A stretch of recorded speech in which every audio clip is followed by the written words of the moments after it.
Before we begin, take a moment to tell me, what time is it where you are right now, and where in the world are you listening from? Leave your answer in the comments below. I'd read every single one. And if you enjoy falling asleep to quiet journeys through history, don't forget to subscribe and turn on the bell so you'll never miss a new episode. Asterisk. If you had been walking toward Babylon in the late 6th century BCE, the first thing you would have noticed, long before the markets, the temples, or the palace, would have been the walls. They were impossible to miss. According to ancient accounts, they rose so high that from a distance they seemed to touch the line where the pale Mesopotamian sky met the dusty plain. Travelers described them as a kind of man-made horizon, stretching for miles in every direction, enclosing the largest city the ancient world had ever known. The Babylonians themselves were proud of these walls, and they had good reason to be. In an age where most cities relied on mud brick barriers only a few meters thick, Babylon's fortifications were on a scale that inspired both awe and dread. Some later sources, like Herodotus, claimed they were over 80 feet thick and more than 300 feet high. Exaggerations, perhaps, but exaggerations born from genuine astonishment. Even if the actual height was less, the impression they made was unforgettable. The walls were more than defense. They were a statement. Here is the city that commands the rivers, the trade routes, and the destinies of kings. The bricks themselves told a story, stamped with the name of the ruler who had ordered its making in the late Neo-Babylonian period. That name was often Nebuchadnezzar II. His reign, from 605 to 562 BCE, was marked by an enormous expansion of the city's infrastructure. Kilns burned day and night to produce millions of glazed bricks, some with a blue finish that caught the sunlight in a way that made the city shimmer at dawn. The labor was endless, carried out by skilled masons, conscripted workers, and slaves, captured in Babylon's wars. As you approached the walls, you might notice the defensive moat, a wide trench filled with water diverted from the Euphrates. This was not just a stagnant ditch. It was engineered with sluice gates, allowing the flow to be adjusted depending on the season. In flood months, the moat swelled, making the approach to the wall's base nearly impossible. In drier months, the gates could be opened to allow access for repairs or inspections. It was the sort of practical, unglamorous engineering that kept an empire alive, and that history books rarely linger on. The main entrance into the city was the Ishtar Gate. Its archways, covered in deep blue glazed bricks, decorated with rows of lions, dragons, and bulls. Each animal had meaning. The lions represented Ishtar, goddess of war and love, Dod, god of storms, and the dragons, Marduk, Babylon's supreme deity. These symbols were not mere decoration. They were political messages in clay and glaze. Passing through them was meant to remind any visitor, whether merchant or foreign envoy, that Babylon was under divine protection.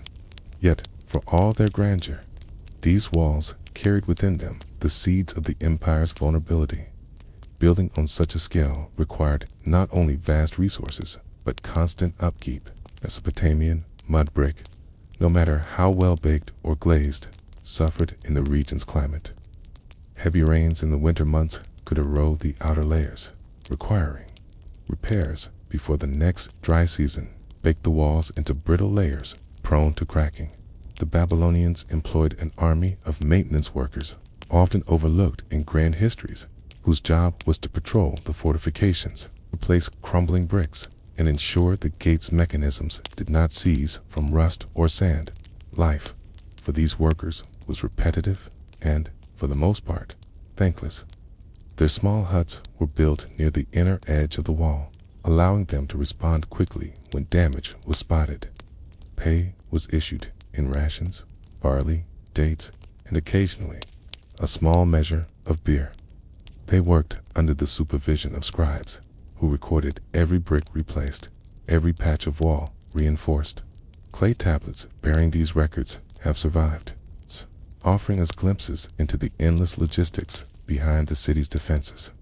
For ordinary Babylonians, the walls were simply part of the city's background, much like the sky or the river.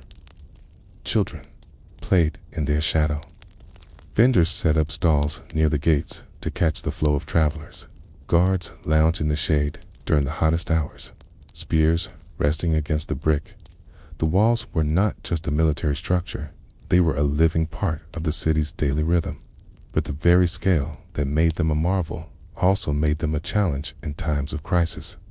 When enemies came, as they eventually would, every gate, every watchtower, every stretch of moat had to be manned. That meant mobilizing thousands of guards, engineers, and support workers. If the empire's resources were stretched thin, if loyalty wavered, if the city's leadership faltered, the walls could become more a burden than a shield. And yet, in Nebuchadnezzar's time, that possibility seemed remote. The empire was wealthy, the trade routes were busy, and the king's building projects showed no sign of slowing. The walls stood, solid and bright under the Mesopotamian sun, a visible promise that Babylon was unassailable. Few could imagine that these same walls would one day witness the empire's undoing. Still, history has a way of turning symbols of strength into relics of overconfidence. The moat, the gates, the watchtowers, all would face a test far greater than their builders ever intended. And the story of that test begins not with the clang of Persian weapons on brick, but with something quieter, a change in how the Babylonians ruled themselves. What happens when the guardians of an empire begin to believe their walls are enough to save them? Asterisk, the quiet erosion of an empire rarely begins with the sound of battering rams or the march of enemy boots. More often, it starts inside the very walls meant to protect it. In Babylon, the fortress that had once represented unity and shared purpose became a backdrop for a more complicated story, one in which politics, religion, and shifting loyalties slowly undermined the foundations of power. By the mid-6th century BCE, Nebuchadnezzar II's long and confident reign had ended. The city he left behind was still magnificent. The walls stood intact. The moats were functional, and the Ishtar Gate gleamed as brilliantly as ever. But leadership had shifted.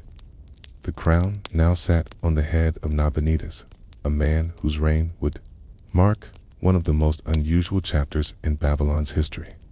Nabonidus was not a conventional king. He had no clear ties to the royal line, and unlike his predecessors, T's devotion was not centered entirely on Marduk, Babylon's chief god.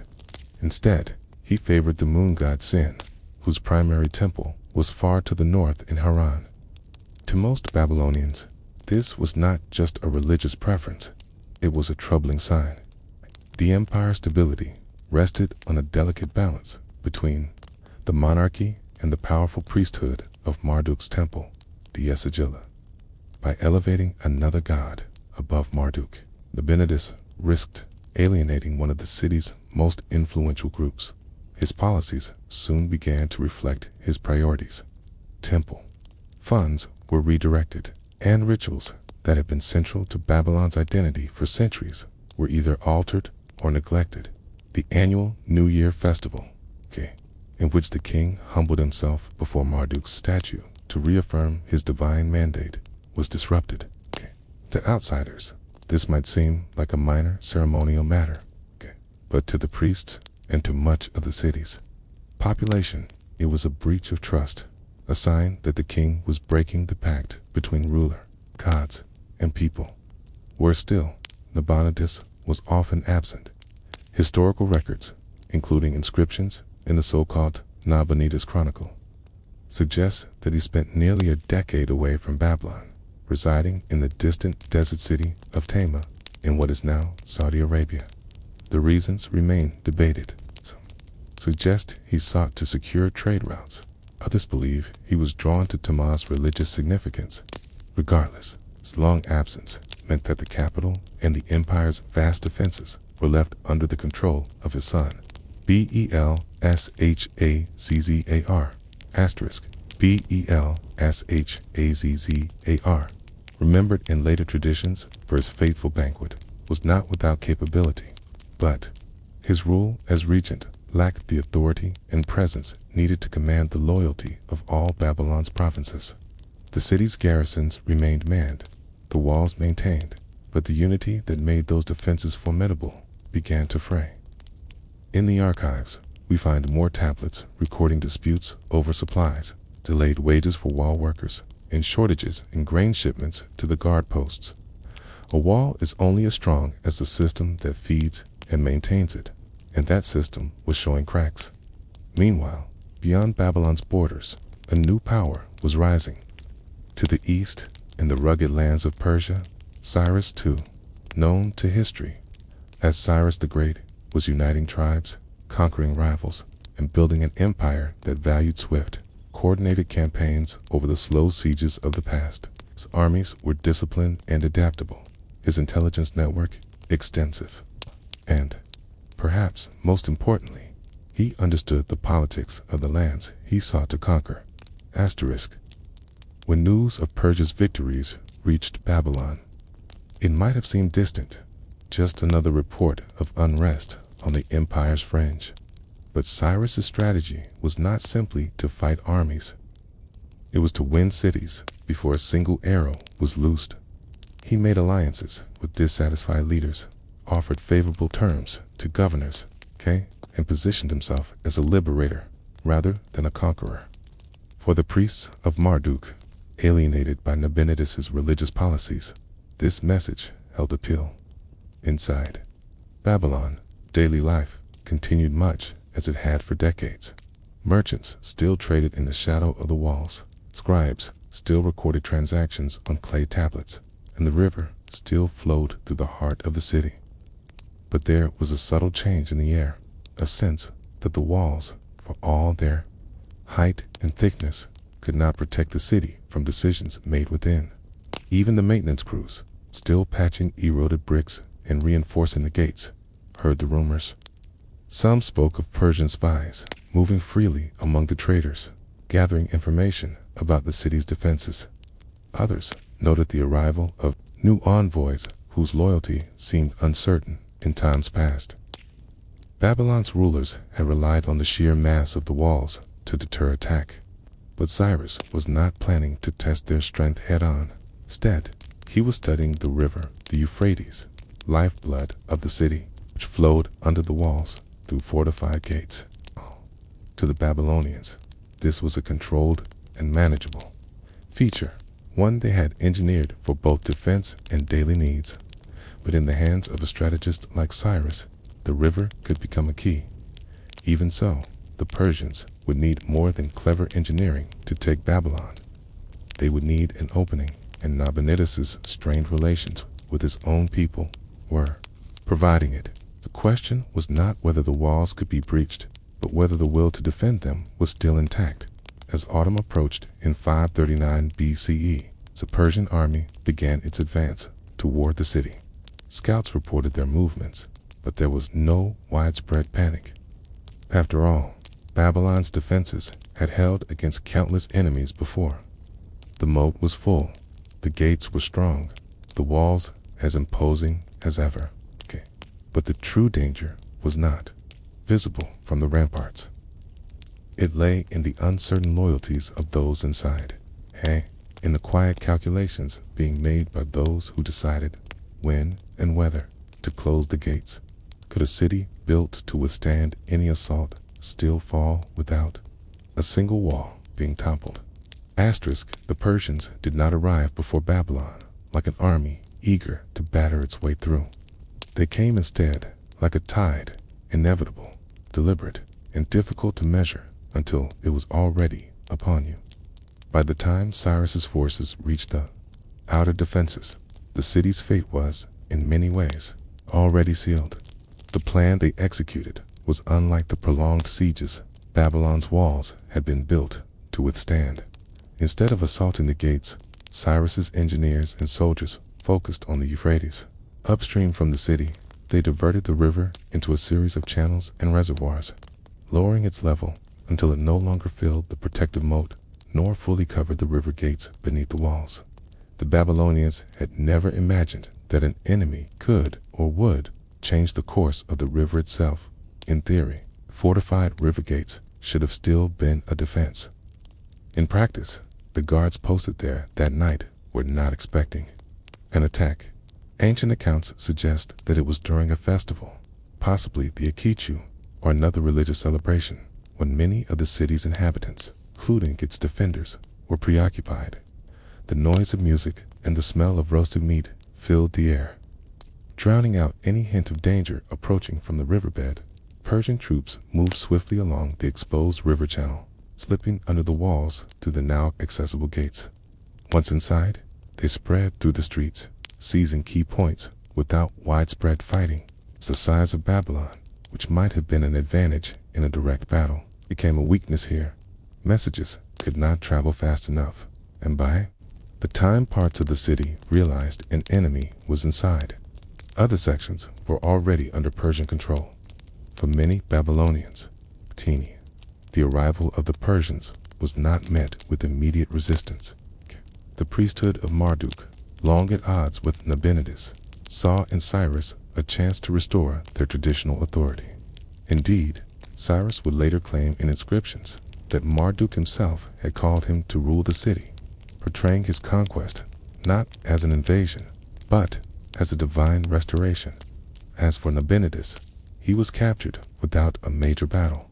Belshazzar, his son and regent, famously associated with the so-called writing on the wall episode remembered in later Jewish tradition, it did not survive the night.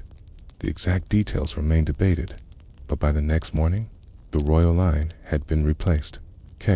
In Babylon, once the unchallenged heart of Mesopotamia, was now part of the Persian Empire. It is worth pausing here to consider the irony. The walls, the moats, the watchtowers, the vast infrastructure built over decades, meant to make Babylon invulnerable, had not been breached in the way their builders envisioned. They still stood as monuments of engineering, but they had been bypassed entirely. The city's downfall was not a failure of brick and mortar, but a failure of unity, leadership, and adaptability. In the weeks that followed, life for ordinary Babylonians continued much as before. Markets reopened, the temples resumed their rituals, now fully honoring Marduk again, and the Euphrates flowed once more under the walls. But the sense of being the center of the world was gone. Babylon was now a jewel in someone else's crown. The Persians, skilled administrators, quickly integrated the city into their vast empire. Cyrus allowed religious practices to continue, even funding temple restorations. He portrayed himself not as a conqueror, but as a protector of tradition. To many, this was a relief. Yet, beneath the surface, the meaning of Babylon's walls had changed. They were no longer a shield of independence. They were the boundaries of a provincial capital. In the centuries that followed, the city would endure further declines. Alexander the Great would pass through, intending to make Babylon the seat of his empire, only to die there in 323 BC. Over time, the walls crumbled. Bricks were stolen to build other structures. The moat filled in, and the once bustling gates fell silent. By the first centuries of the Common Era, the city was a ruin, its massive fortifications standing only in fragments. Today, archaeologists walk along the remnants of those walls, their height reduced, their once vivid blue glaze faded. They sift through the stamped bricks, reading the names of kings who believed they were building forever. The irony remains. The same walls that had been symbols of strength became symbols of overconfidence. They remind us that no defense, however imposing, can survive if the people behind it cease to defend the ideals that built it. And so, the question lingers when a civilization relies too heavily on its walls. Is it protecting itself from the world, or isolating itself from the changes it needs to survive? Asterisk. When Nebuchadnezzar II took the throne of Babylon in 605 BCE, he inherited a city already important in the region, but not yet the legendary capital that later writers would describe with awe. Over the next 4 decades, he would change that, not only through military victories and political maneuvering, but by transforming Babylon into the largest, most dazzling city the ancient Near East had ever seen. Nebuchadnezzar was a builder on an imperial scale. He understood something fundamental, that monuments could outlast victories, and that stone and brick could project power just as effectively as armies. While the Babylonian Empire stretched across Mesopotamia, he poured resources into reshaping the city into a reflection of its dominance. The heart of these projects lay in materials. Mesopotamia had no abundant stone quarries, so building depended heavily on mud brick. To strengthen and beautify the city, Nebuchadnezzar's craftsmen turned to baked brick and glazed finishes. Inscriptions on surviving bricks testify to the vast output of the city's kilns, many stamped with the king's own name and titles. Each was a message to future generations. This was built in the reign of Nebuchadnezzar, king of Babylon. The most famous of these projects was the Ishtar Gate, standing over 40 feet high. Its deep, blue glazed surface was covered in reliefs of lions, bulls, and dragons, symbols of the empire's gods and their divine favor. The brilliance of the glaze came from a mix of ground minerals and ash applied to the bricks before firing them in high-temperature kilns. The process was labor-intensive, requiring teams of workers to produce thousands of perfectly uniform pieces. Approaching the Ishtar Gate, one would have walked along the processional way, another of Nebuchadnezzar's grand creations.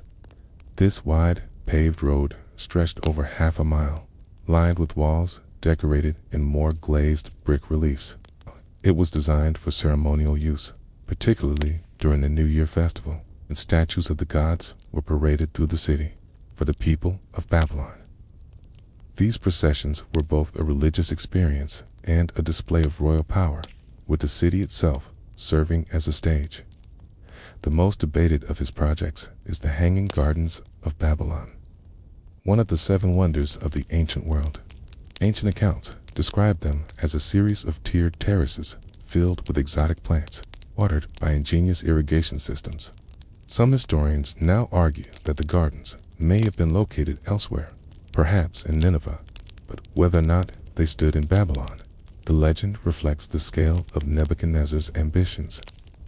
He was a king who wanted his city to be remembered as a place of marvels. Inside the city, construction was just as intense. Nebuchadnezzar rebuilt the royal palace, expanding it into a sprawling complex with courtyards, administrative halls, and living quarters. The walls were adorned with bright glazed tiles, and the floors in key rooms were paved with imported stone. Skilled artisans from across the empire, from Syria, Phoenicia, and beyond, were brought in to contribute to the work. These projects were not simply acts of vanity. They served clear political purposes. Capital that awed visitors could deter rebellion and impress foreign envoys. The wealth and order on display in Babylon's streets were meant to reflect the stability of the king's rule. At the same time, the constant construction provided employment for thousands, from brickmakers and masons to laborers hauling materials along the river. For the ordinary citizen, life under Nebuchadnezzar's building program was a mixture of pride and inconvenience. The sight of new gates, palaces, and temples rising from the earth must have inspired a sense of living in a city favored by the gods. But large-scale works also meant constant disruptions, streets blocked by scaffolding, the air filled with smoke from kilns, entire neighborhoods relocated to make way for expansion. Even the temples, especially the great Azagila, dedicated to Marduk, underwent extensive reconstruction. Nebuchadnezzar lavished resources on their restoration, ensuring that religious ceremonies could be conducted with grandeur. The Ziggurat Edamanaki, sometimes associated with the biblical Tower of Babel, rebuilt to an impressive height. Its stepped terraces visible from miles away. Through these projects, Nebuchadnezzar was reshaping not just the skyline, but the identity of Babylon itself. The city became a living monument to imperial ambition, where every brick bore the mark of the ruler who commissioned it. Its foreign visitors would leave with stories of its vast walls, glittering gates, and bustling markets, carrying Babylon's reputation far beyond the empire's borders. Yet, such grandeur came at a cost. Maintaining these structures would require constant labor and resources long after the king's reign ended. In the short term, Nebuchadnezzar's vision created an unmatched capital, but in the long term, it set a high standard that later rulers might struggle or fail to uphold. If these monuments were meant to secure Babylon's place in history, they succeeded. But could the same stones and bricks that proclaimed its greatness also become silent witnesses to its decline? The great works of Nebuchadnezzar II were more than mere constructions. They were a complex system of interlinked projects designed to make Babylon the economic, religious, and symbolic center of his empire. To understand how far-reaching these efforts were, you have to step inside the administrative machinery that kept them running. Building on such a scale required a constant supply of resources. Timber had to be imported from the cedar forests of Lebanon, hauled hundreds of miles along established trade routes. Copper came from the distant mines of Oman and Cyprus. Stone, for flooring and ornamentation, had to be brought from the Zagros Mountains or further. The sheer logistical challenge of sourcing, transporting, and storing these materials was immense. In the process, left behind a trail of records on clay tablets, invoices, rations, lists, work schedules that archaeologists still study. Today, the workforce was as diverse as the resources they used. Skilled masons and artisans were often recruited from conquered territories. Syrian stonecutters, Phoenician carpenters, and Anatolian metalworkers worked alongside Babylonian brickmakers. Many of these specialists were offered incentives, housing, rations, and sometimes exemption from certain taxes to remain in the city. Others were prisoners of war, compelled to labor under strict supervision. It was a mixture of craftsmanship and forced labor woven together into the daily rhythm of the city's expansion. The king's oversight was direct, at least in principle. Royal inscriptions suggest Nebuchadnezzar took personal interest in key projects, touring construction sites and commissioning commemorative stelae to mark progress. Whether he visited every work site himself is uncertain, but the image he cultivated was that of a ruler deeply involved in the shaping of his capital. In a society where the king's legitimacy was tied to his ability to maintain order and favor with the gods, such attention to detail had political weight. Religious architecture remained central to his plans. The restoration of the Esagila temple to Marduk was perhaps his most important religious undertaking. The temple complex was not only a center of worship, but also a major economic institution, owning land, employing scribes, and storing surplus grain. Its connection to the ziggurat at Amatic, towering above the city, symbolized the link between heaven and earth. Nebuchadnezzar's inscriptions frequently credit Marduk with granting him the wisdom and strength to complete such projects, an acknowledgement that reinforced his role as the god's earthly representative. But Nebuchadnezzar's ambitions extended beyond the spiritual and ceremonial. He understood that a thriving city needed functioning infrastructure. He ordered repairs and expansions to the city's canal system, ensuring that water from the Euphrates could be directed not only to the fields beyond the walls, but also to the city's gardens and public spaces. This was no small task. Canals had to be dredged, their banks reinforced with baked brick, and their sluice gates maintained to withstand seasonal floods. The city's roads were also improved. The processional way was only the most famous example. Streets in the commercial quarters were repaved with kill-fire bricks set in bitumen, making them more durable against the constant wear of carts and foot traffic. This investment in infrastructure had a clear economic purpose.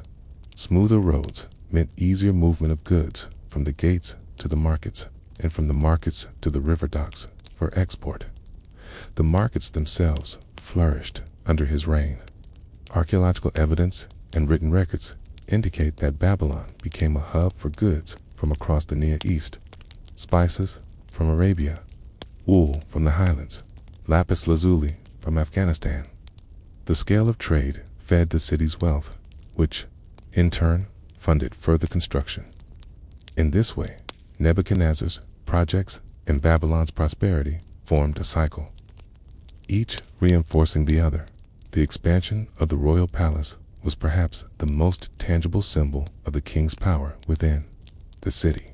The complex included administrative offices, living quarters, audience halls, and storage areas for tribute and gifts. The throne room, reconstructed in part by modern archaeologists, is thought to have been an imposing space with walls decorated in bright glazed tiles and reliefs of lions and palm trees. Here, foreign envoys would have waited to present their offerings, surrounded by the visual message that Babylon was unmatched in splendor. Yet, behind the grandeur, there were tensions. Large-scale building projects required heavy taxation and labor levies. And, while such demands were normal for the ancient world, they inevitably caused discontent. Grain rations for workers were sometimes reduced in lean years, and disputes between foremen and laborers appear in the surviving administrative tablets. Managing such a vast workforce meant balancing incentives with discipline and ensuring that supplies flowed without interruption. Even as he built, Nebuchadnezzar was aware of the fragility of his achievements. The climate of southern Mesopotamia could be unforgiving. Intense heat baked the bricks in the summer, while winter rains eroded unprotected surfaces. Without constant maintenance, even the most magnificent structures would crumble within decades. To address this, he established teams of permanent maintenance workers, funded by temple endowments and royal stipends, whose sole task was to preserve what had already been completed by the end of Nebuchadnezzar's reign. Babylon had been transformed into a city of monumental gates, gleaming processional streets, fortified walls, and towering temples. Visitors marveled at its order and symmetry, its wealth and scale. For the king, this transformation was not just about creating a legacy. It was about making Babylon a city that embodied the strength of the empire. But as with all monumental undertakings, the question lingered. What happens when the ruler who drives such projects is gone? Could the successors maintain the same level of vision, resources, and dedication? The walls, streets, and temples were strong, but they would be tested by the passage of time and by the political currents that no builder could entirely control. When Nebuchadnezzar II died around 562 BCE, Babylon stood at the height of its glory. The streets were paved, the gates shone with copper and brilliant glaze. The ziggurat towered above the city like a mountain of brick, and the canals shimmered with carefully managed water. His building program had not been a collection of isolated monuments. It was a unified vision that reshaped the capital into the symbolic heart of the empire. But the death of a visionary ruler always marks a turning point. Nebuchadnezzar's successors inherited the physical city, but not necessarily the same political skill, long-term vision, or relentless focus on construction. Without the same drive, even the strongest walls and most beautiful gates can begin to lose their intended purpose. In the first years after his death, the new kings maintained many of his projects. The permanent maintenance crews still patrolled the walls and repaired eroded bricks. The Ishtar Gate continued to be the ceremonial entrance for major festivals, and the processional way was kept in good order. A quisting slowed, and with it, the constant infusion of resources and labor that had been part of Babylon's daily life under Nebuchadnezzar. One of the hidden strengths of his reign had been the way building projects reinforced the economy. The kilns, the brickmakers, the artisans, the canal workers all had steady employment. With the slowing of major works, some of that economic momentum began to wane. Merchants still thrived on long-distance trade, but the demand for construction materials dropped. Foreign artisans who had been brought to the city sometimes returned home or took their skills to other courts willing to pay for grand works. Religious life, however, remained vibrant. The Esagila temple complex and the towering Atamananki ziggurat still dominated the skyline. Pilgrims came from across the empire to worship at Marduk's shrine, and the Great New Year festival continued to draw crowds. But the relationship between the monarchy and the priesthood, which Nebuchadnezzar had carefully balanced, began to shift. Later kings would not always give Marduk's temple the same consistent patronage, a decision that would eventually have political consequences. The physical durability of Nebuchadnezzar's projects was also tested by P.N.S.A.B.K. Later kings would not always give by Plan's environment. The same Euphrates that sustained the city also carried the potential for damage. Seasonal floods could weaken foundations. Silt could block canals. The summer heat could crack exposed bricks. Without a ruler constantly pushing for repairs and renovations, such issues might linger for years before being addressed. Small cracks in the infrastructure could grow into larger problems, sometimes literally undermining the stability of buildings. The most famous of Nebuchadnezzar's supposed works, the Hanging Gardens, remains one of history's great enigmas. If they existed in Babylon, and not, as some scholars suggest, in Nineveh, their upkeep would have been a monumental task. Terrace gardens require constant irrigation, careful drainage, and regular replacement of plants. Without consistent funding and attention, they would have quickly fallen into disrepair. In that sense, the gardens, if real, serve as a metaphor for all of Nebuchadnezzar's creations, breathtaking when maintained, but vulnerable to neglect. As the years passed, the city still impressed visitors. Greek travelers and historians would later write of Babylon's vast size, its great walls, and its majestic temples. But these accounts often describe a city whose grandeur was already rooted in the past, a place still beautiful, but no longer growing at the pace it had under Nebuchadnezzar. The deeper legacy of his building program lay in the way it defined Babylon's identity. The walls, gates, temples, and streets were not just infrastructure. They were symbols of what it meant to be Babylonian. Citizens could take pride in living in the city that was the envy of the known world, a place where the gods themselves were believed to reside. That pride helped sustain the city's cohesion, even as political winds shifted. And yet, the very scale of the city's defenses and monuments created an illusion of permanence. Successors might have believed that the sheer magnitude of Nebuchadnezzar's works would protect Babylon indefinitely, that the city was so well built it could survive any political or military threat. This belief would prove dangerous in the decades ahead, when external powers began to see the empire not as untouchable, but as a prize ripe for the taking. By the middle of the 6th century BCE, new pressures were emerging. To the east, Persia was rising under Cyrus the Great, a ruler whose ambitions and military skill would eventually reshape the entire Near East, while Babylon still stood proud.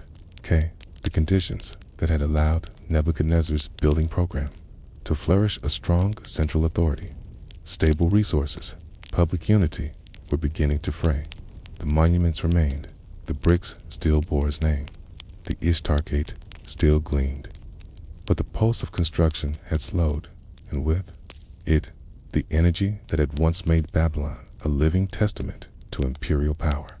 The city was entering a new phase, one in which it would rely not on the vision of a builder king, but on the ability of its leaders to preserve, and defend what had been built. Would the city's splendor be enough to deter the ambitions of those who looked upon it from beyond the desert? Or would Nebuchadnezzar's great works one day stand as silent witnesses to to a conquest no wall could prevent. Asterisk, of all the wonders associated with Babylon, none has stirred more imagination or more debate than the Hanging Gardens. Ancient writers described them as a marvel of engineering and beauty, a place where stone terraces dripped with greenery and where streams of water flowed in the heart of an otherwise sun-baked city. They were said to have been built by Nebuchadnezzar, too, though some scholars now believe the famous gardens may have belonged to a different city entirely, whether they stood in Babylon or not. Their image has been woven into the city's legend for over 2 millennia. If you imagine entering the Hanging Gardens on a clear Mesopotamian morning, you must first picture their improbable setting. Babylon's climate was hot and dry for much of the year, with summers that baked the mud brick walls and bleached the color from fabrics left too long in the sun. The idea of a lush, shaded oasis rising from stone platforms in the midst of such a landscape would have been astonishing to anyone approaching the city. The gardens were said to be arranged in a series of terraces, each one supported by massive stone columns and vaulted passages. On top of these structures, layers of reeds, bitumen, and baked brick provided a waterproof base over which thick soil was laid.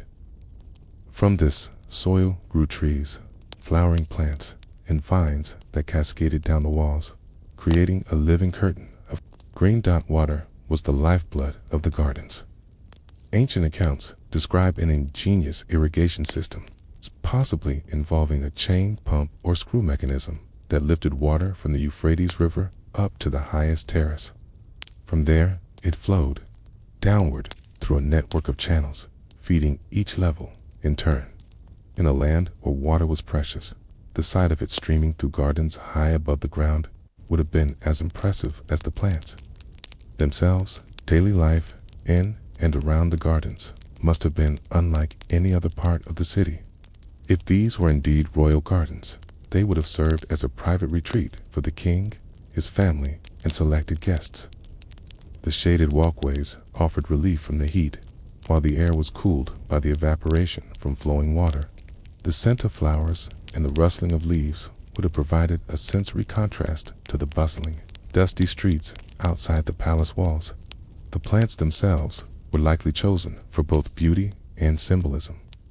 Date palms may have provided shade and fruit, while pomegranate trees, prized for their blossoms and sweet seeds, added color and abundance. Fragrant herbs such as myrtle, thyme, and coriander could have been cultivated alongside ornamental plants imported from distant lands. A display not only of wealth, but of the empire's far-reaching connections. The labor required to maintain such a place was constant. Key gardeners had to prune trees, replace withered plants, and monitor the flow of water to ensure no terrace dried out or flooded. Workers trained in irrigation would have kept the lifting mechanisms in operation from sunrise to sunset. Even the soil needed renewal, as the nutrients were slowly depleted by the lush growth. To visitors, the Hanging Gardens would have been a testament to Babylon's mastery over nature. It's a statement that the empire could create abundance even where the climate seemed to forbid it. For the king, they may have also carried a personal significance. Ancient stories claim Nebuchadnezzar built the gardens to please his wife, Amida, who longed for the green hills of her homeland. Whether true or not, the story underscores how the gardens were seen as an act of both political display and intimate devotion. Yet their very existence raises questions.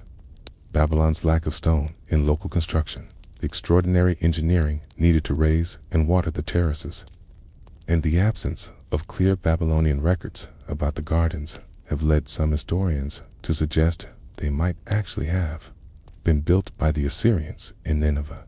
Still, the tradition of placing them in Babylon has endured.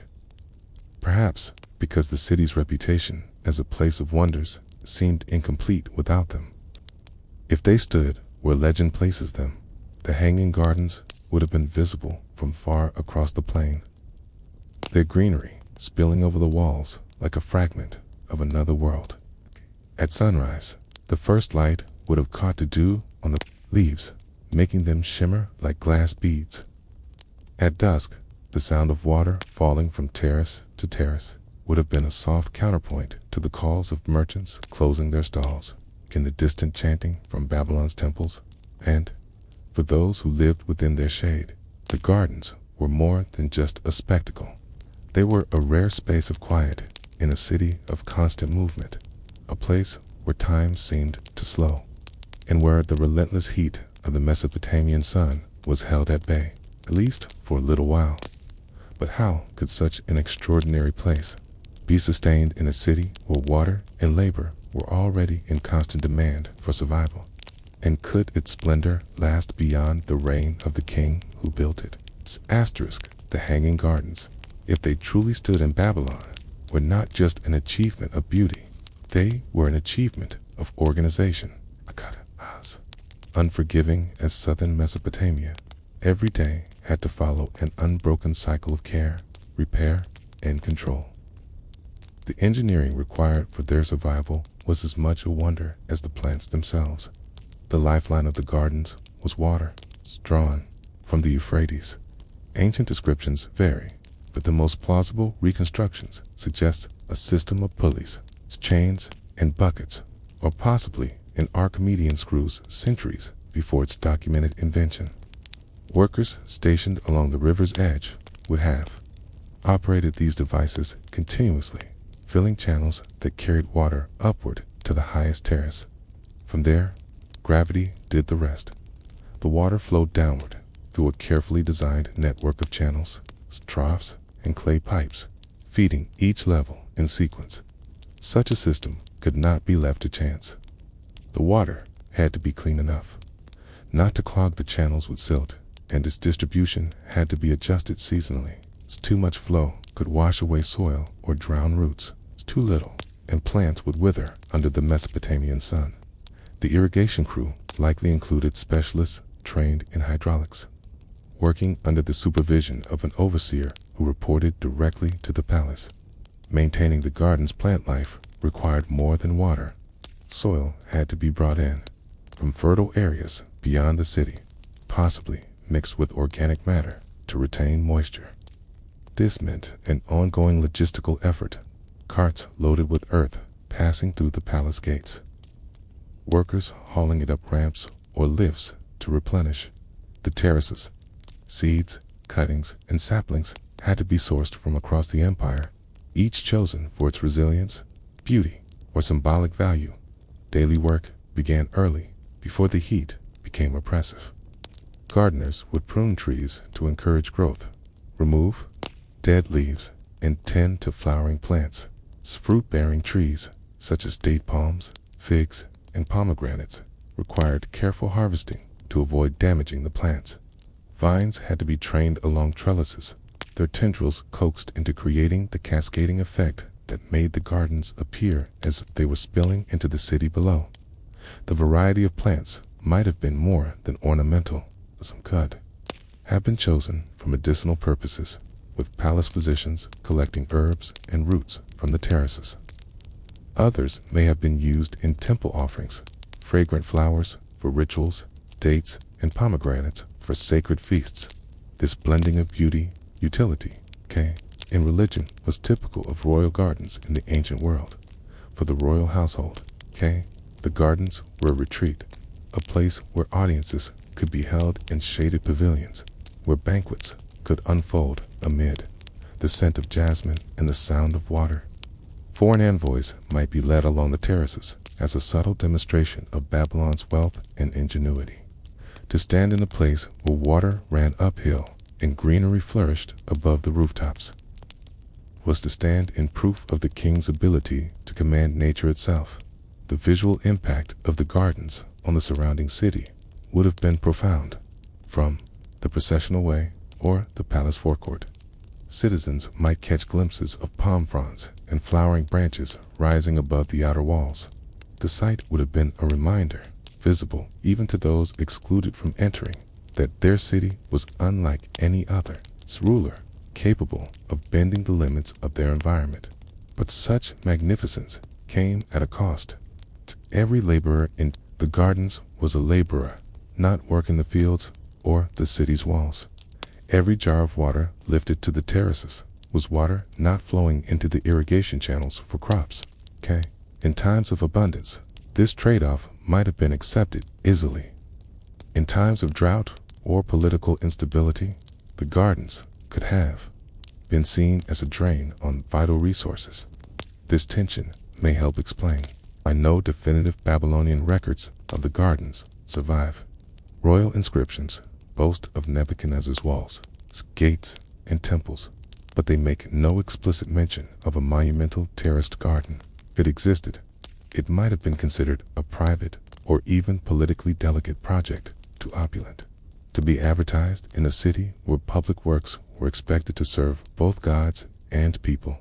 And yet, the image of the gardens persisted in foreign accounts, especially among Greek historians writing centuries later. They recorded not only the beauty of the terraces, but also the engineering marvel of their irrigation systems. Whether these accounts were based on direct observation, hearsay, or conflation with other cities, they cemented the gardens in the collective imagination. By their nature, the hanging gardens, real or imagined, represented both the heights and the fragility of Babylonian achievement. Their existence depended on constant human effort, a fine balance of natural and artificial forces, one broken chain in the lifting mechanism, one failure in the water supply, and the lush greenery could begin to fade within days. So if they did stand in Babylon, what happened to them when the political and economic conditions that sustained them began to falter? Could such a marvel survive the transition to new rulers, new priorities, and new resource demands? Asterisk, if the hanging gardens truly flourished in Babylon, their survival would have depended on more than just their engineering. They would have needed a political environment willing to fund them, a skilled workforce to maintain them, and a steady flow of resources to keep the water lifting, the soil fertile, and the plants alive. Without all three, the gardens would not have been able to endure for long. When Nebuchadnezzar II's reign ended in 562 BCE, Babylon was still at the height of its power. The canals flowed, the temples were stocked with offerings, and the palace bustled with courtly life. If the gardens existed at this time, they likely still bloomed, perhaps even serving as a backdrop for diplomatic meetings or royal celebrations. But with the passing of a ruler comes a change in priorities. Nebuchadnezzar's immediate successors faced challenges he had not.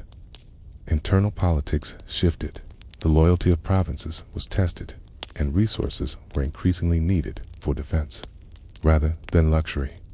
A monumental garden that required a dedicated staff and diverted water from other uses might have seemed less essential than the maintenance of walls, roads, and grain stores. Even if the gardens were kept for a time, the intensity of their upkeep may have diminished. There is also the matter of inheritance. A ruler's personal projects often rise and fall with his own political fortunes. Nebuchadnezzar built the gardens as a gift for his queen Amethyst. They may have held deep personal significance for him, but not necessarily for the kings who followed. Without that emotional investment, maintaining them at peak condition might not have been a priority. The mechanics of decline in such a place would have been subtle at first. A missing bucket in the water lifting chain might slow irrigation too. One terrace causing certain plants to wilt. Soil erosion could expose roots to the sun. Pests could spread from neglected corners. Even a few weeks of neglect in the Mesopotamian heat could turn lush greenery into brittle stalks. Over time, terraces could crack as plant roots weakened the waterproof layers beneath, leading to structural damage. If the gardens fell into disrepair during the later Neo-Babylonian period, their fate might have been sealed with the Persian conquest. In 539 BCE, Cyrus the Great, upon taking Babylon, was pragmatic in his approach to governance. He restored the religious rites of Marduk's temple and respected many of Babylon's traditions. But he was not likely to pour resources into maintaining a royal garden that symbolized the luxury of the city's previous rulers. Under Persian administration, the focus shifted to integrating Babylon into a larger imperial system. Still, the gardens, if still standing, might have lingered for a time in some form. Even a partially maintained version would have been impressive, a green space in a city of baked brick and dust. They may have served the Persian governors as a pleasant retreat or as a symbol to impress visiting officials. But with each passing decade, without the same devotion and funding, they would have slowly faded by the time Greek historians such as Strabo and Diodorus Siculus described them. Centuries later, the accounts may have been based more on memory, rumor, and literary embellishment than on direct observation. It's possible they were describing gardens in Nineveh or recalling Babylon's ziggurats and terraces, draped in seasonal greenery. In their retellings, the lines between fact and legend blurred until the Hanging Gardens became as much a story as a place. Archaeologically, no definitive remains of the gardens have been found in Babylon. Excavations have uncovered grand walls, temple foundations, palace courtyards, in the processional way, but no conclusive evidence of a multi-terrace garden with a dedicated irrigation system. This absence has fueled the theory that they were located elsewhere. Yet, the persistence of the tradition, repeated in sources across centuries, suggests that somewhere in Mesopotamia, a place existed that left this kind of lasting impression. If they were real, their disappearance was not marked by a single dramatic event. There was no fire that reduced them to ash, no flood that swept them away in a single night. Instead, like so many wonders of the ancient world, they likely died by degrees: the loss of one caretaker, the failure of a pump, the drying of a terrace, a quiet decision to direct labor elsewhere. In that slow unraveling lies the truth about even the most beautiful human creations. They require constant renewal to endure. Once the cycle is broken, nature reclaims them, and memory becomes their only refuge. So perhaps the garden's greatest legacy is not their physical survival, but the way they continue to live in the collective imagination. Whether they bloomed in Babylon, in Nineveh, or only in the minds of ancient storytellers, they stand as a reminder that beauty can be as fragile as it is powerful, and it raises a quiet question in every age. When resources grow strained and priorities shift, what marvels are we willing to let fade, and what do we choose to preserve?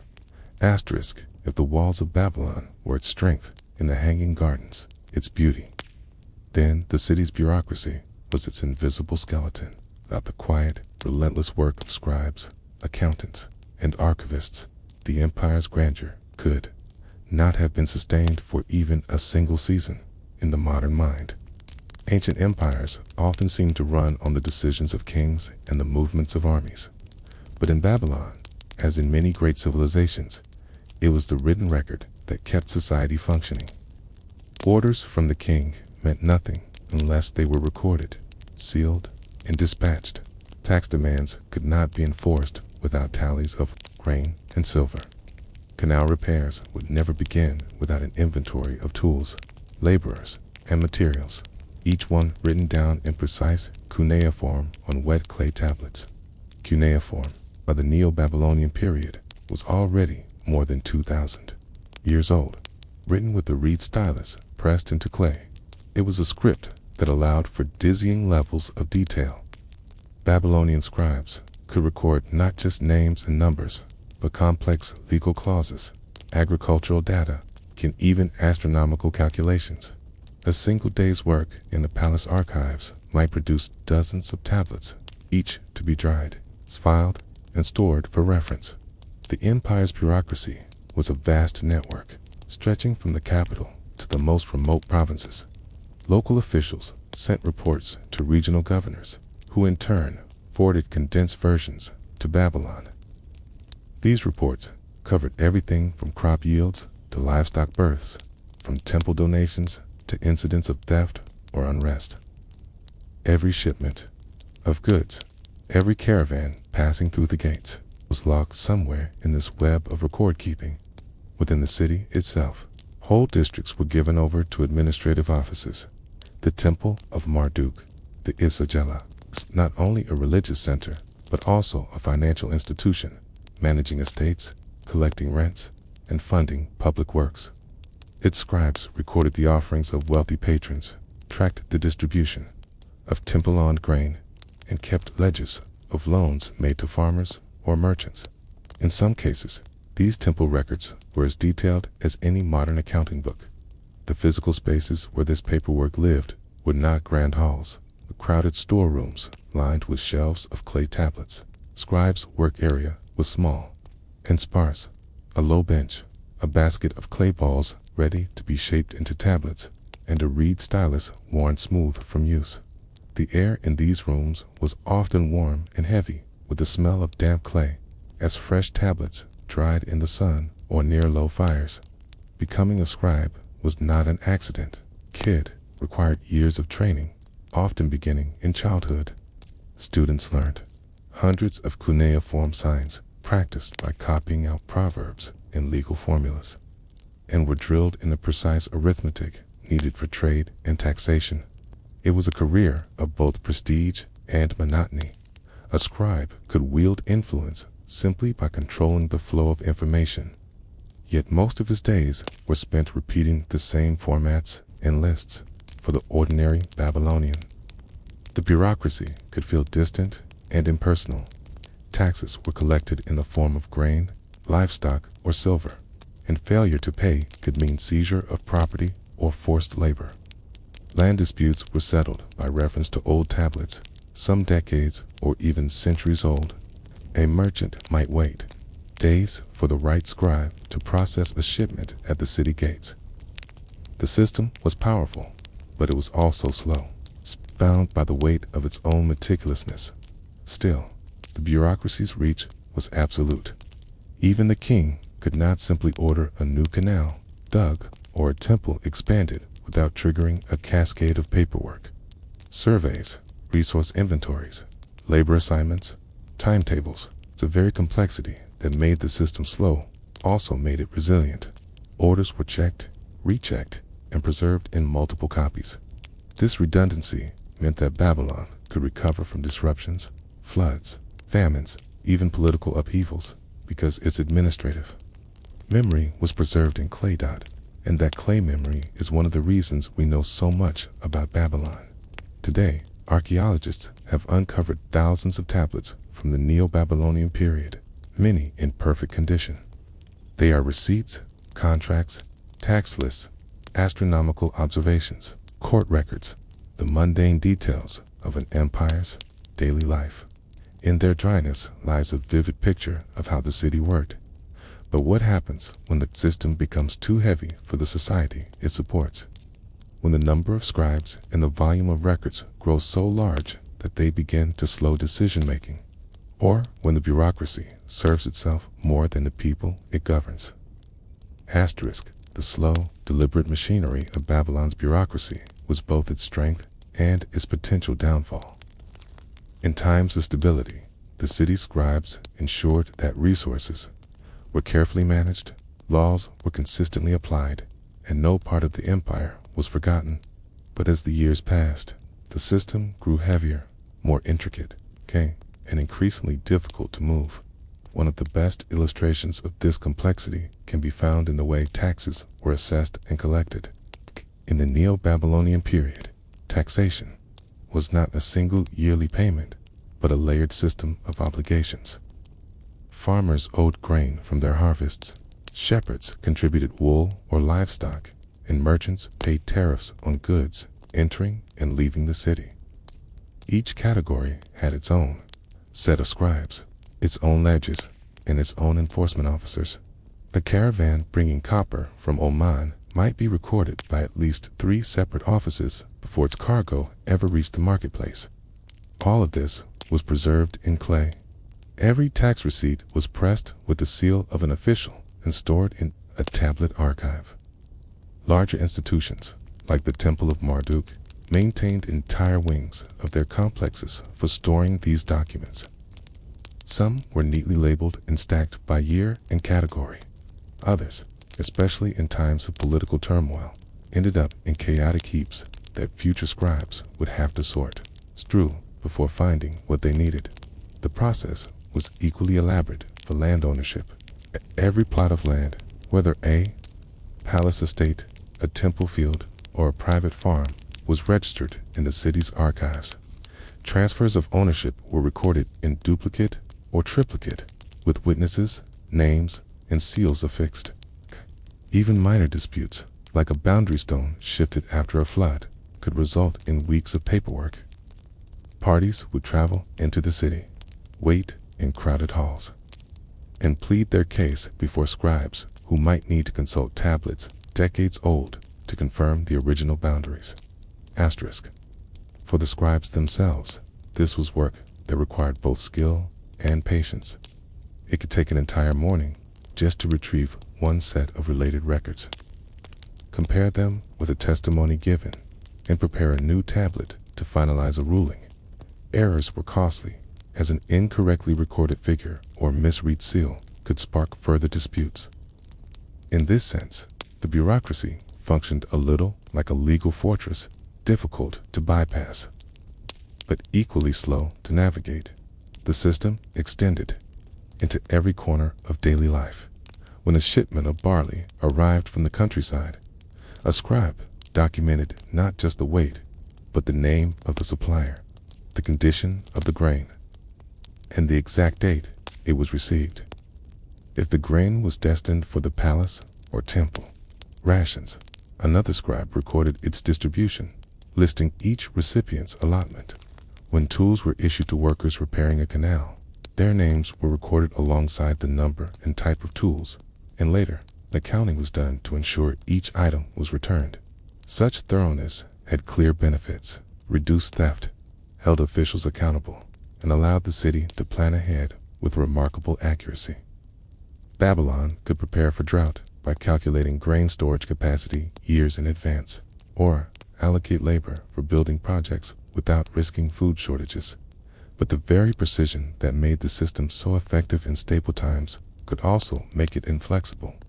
The reliance on written records created a culture where nothing could be done without the proper tablet and seal. It's an urgent decision, such as mobilizing a garrison to deal with unrest, could be delayed by the need to locate the correct orders or verify the authority of the official given them.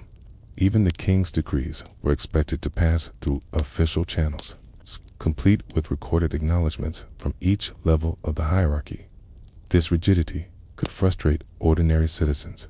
A merchant waiting for his goods to clear inspection might lose valuable market days.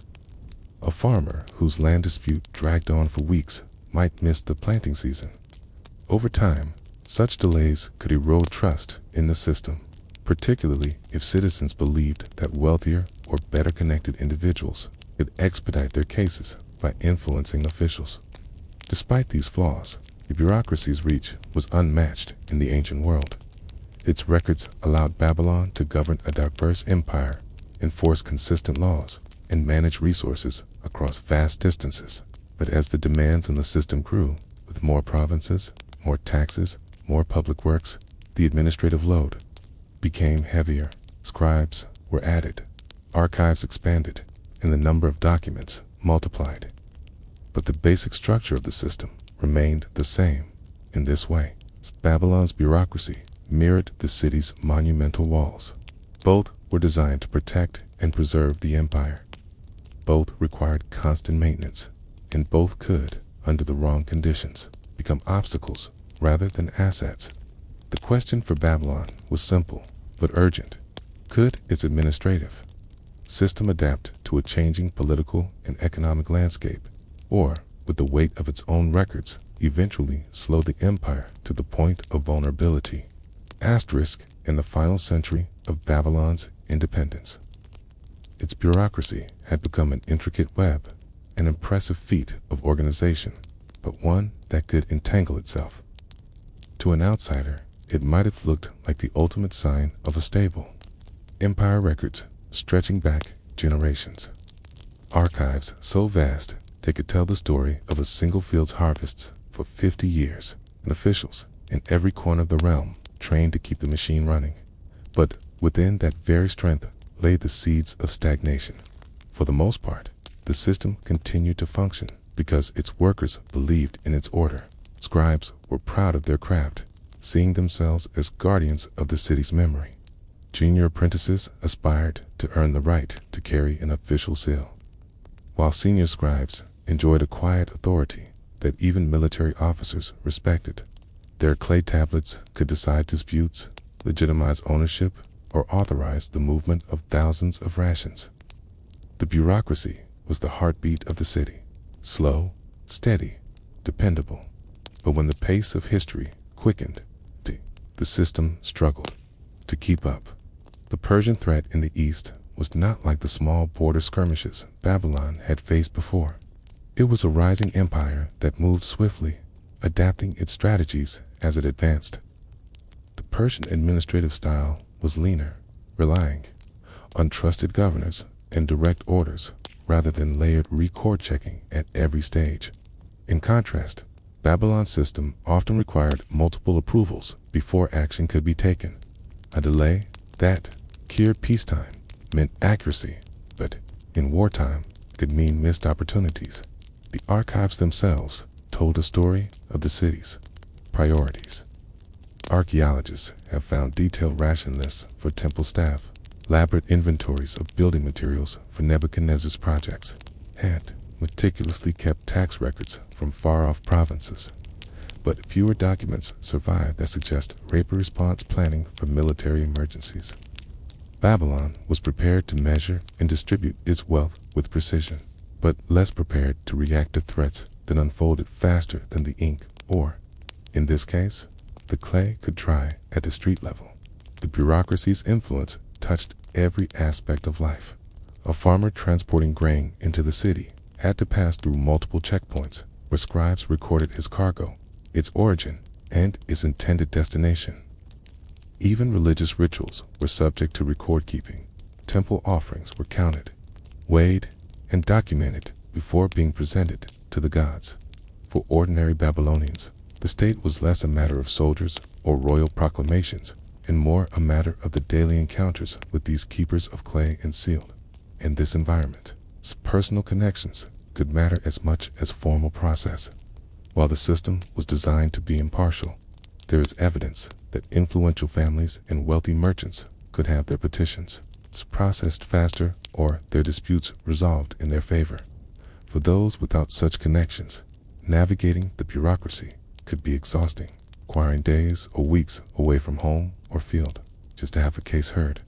The irony was that the very precision of Babylon's record keeping made it resistant to change.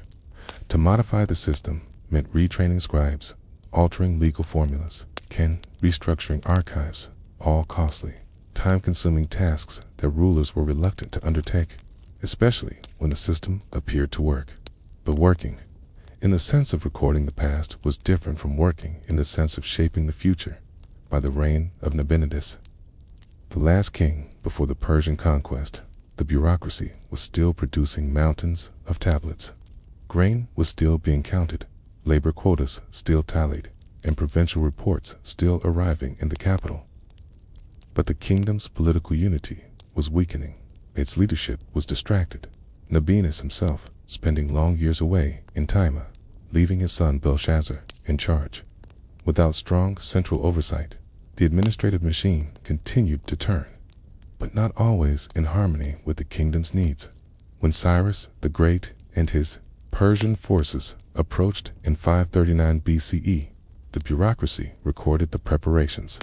Stores of grain moved, orders given to reinforce gates, rations issued to guards. But the conquest came not as a drawn-out siege, but as a swift, strategic strike, bypassing much of the city's defenses. The system built to endure slow-moving challenges could not stop an enemy who sidestepped the need for direct assault altogether. After the fall, Cages inherited Babylon's bureaucracy rather than dismantling it. Achaemenid's value for tax collection and local administration, even if they preferred their own methods for imperial governance. Many Babylonian scribes simply continued their work, now recording for different rulers' benefit. The clay tablets changed in whose name they were stamped, but the habits, the careful measurements, the precise lists, the endless filing remained the same. Over time, the archives would shrink in scope as Babylon's role in the empire diminished. But even in its decline, the city's administrative culture left a legacy. The habits of detailed record-keeping, the legal formulas, and the training of scribes would influence successor states long after the city's walls began to crumble.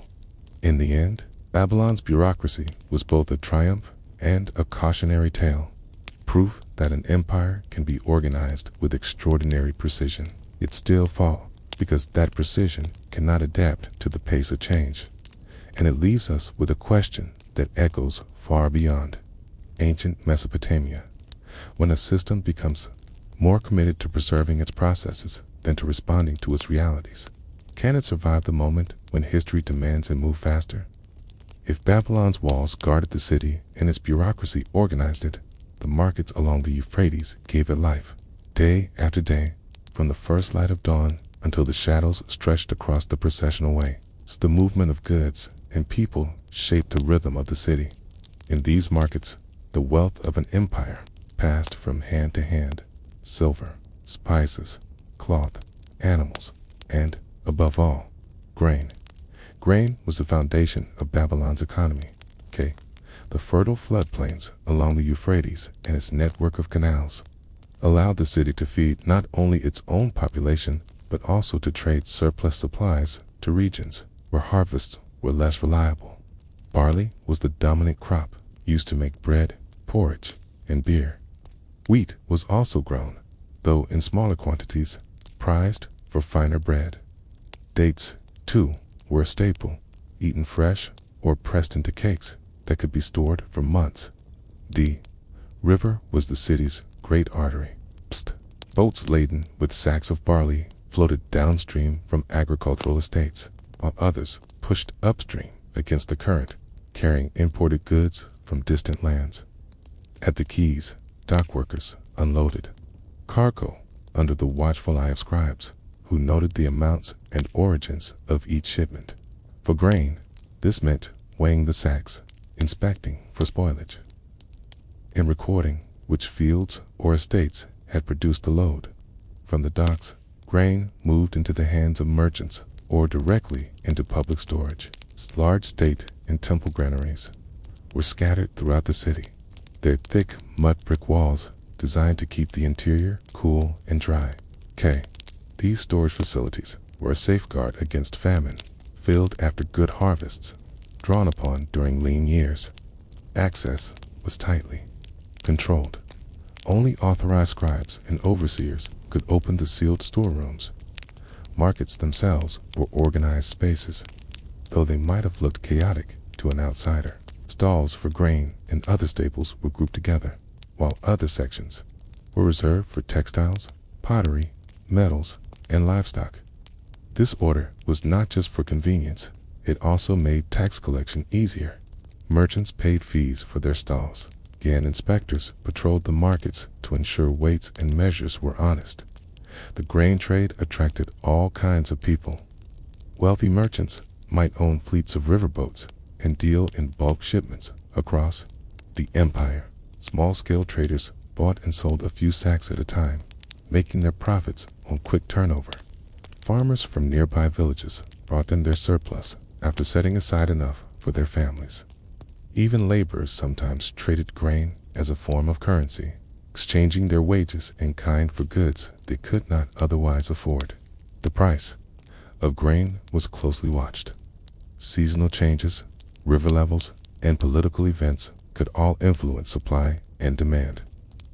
In years when the Euphrates flooded generously and the canals stayed clear, the markets brimmed with surplus and prices fell. In years of drought, grain became precious, and the tension in the marketplace was palpable. The city's rulers had to tread carefully. Too much interference in prices could anger merchants, but too little control in times of scarcity could spark unrest. For the ordinary Babylonian, the market was not just a place to buy food, it was a place of social exchange. News from distant provinces arrived with the traders, along with the rumors, political gossip, and foreign fashions. A merchant from Phoenicia might bring purple-dyed cloth in tales of the Mediterranean coast. An Arabian caravan might carry frankincense and stories of desert routes. The mingling of cultures in the markets gave Babylon a cosmopolitan air, even for those who never traveled beyond the city walls. And yet, beneath the bustle, the markets were also a mirror of the empire's vulnerabilities. Grain had to move along the river and through the gates without interruption. A single failed harvest upstream, a flood that destroyed a canal bank, or a military raid on a trade route could ripple through the city within weeks, emptying stalls and driving up prices. In a city as large as Babylon, even short-term shortages could lead to anxiety and unrest. The Euphrates was both the source of prosperity and a point of dependence. Without its steady flow, the granaries would empty, the markets would wither, and the merchant ships would be stranded. The city's survival depended not only on its walls and soldiers, but on the quiet, constant movement of grain-laden boats beneath the sun. So what happened when the flow of grain faltered? Not because of nature, but because of human decisions. Far upriver, asterisk, when the Euphrates ran smoothly, Babylon's lifeline seemed unbreakable. Barges stacked with grain sacks arrived almost daily, their crews calling to each other as they pulled and hauled the cargo to the docks. Scribes tallied the loads, inspectors checked the weights, and merchants bargained under the awnings of reed-mat stalls. It was a routine so familiar that it felt eternal, but in reality, this entire system could be disrupted by decisions made far from the city's keys. The Euphrates flowed through territories beyond Babylon's direct control, upstream estates, allied cities, and border regions where loyalty was not always certain. Control of these areas meant control of the water itself, and in a land where irrigation defined survival. That control was a form of power. One danger came from deliberate diversions. Upstream rulers, seeking to pressure Babylon or enrich themselves, could alter canal flows, holding water back for their own crops, or redirecting it to rival trade centers. Even small diversions could slow the downstream current enough to delay shipments, and in a climate where harvest cycles were precise, delays could mean spoilage. Clay tablets from the Neo-Babylonian period mention disputes over water rights, sometimes between villages, sometimes between entire provinces, resolved not on the battlefield, but in administrative halls with scribes recording the agreements. Another risk lay in political instability, upriver. A rebellion in an upstream province could disrupt both water control and transport security. Merchants feared not only the loss of goods to raiders, but also the sudden collapse of prices if grain shipments failed to arrive. This anxiety could trigger hoarding in Babylon itself, with wealthy traders locking their stocks in private storehouses to wait for prices to rise. Such moves were profitable for the few, but devastating for the many, even when water and politics cooperated. Natural challenges remained. The Euphrates flood cycle, vital for irrigation, was unpredictable. Too much flooding could breach canal banks, forcing repairs that halted boat traffic for weeks. Too little flooding meant a weaker current, requiring more labor to move cargo upstream and slowing the entire trade network. In both cases, the city's grain markets felt the effects almost immediately. To guard against these vulnerabilities, Babylon maintained massive state and temple granaries. These were not just warehouses, they were the empire's insurance policy. In years of abundance, surplus grain was stored for use during shortages. Access to these reserves was tightly controlled, with sealed clay tags marking each storeroom's contents and date of storage. Opening them without official sanction was a serious crime, punishable by fines, loss of property, or even enslavement.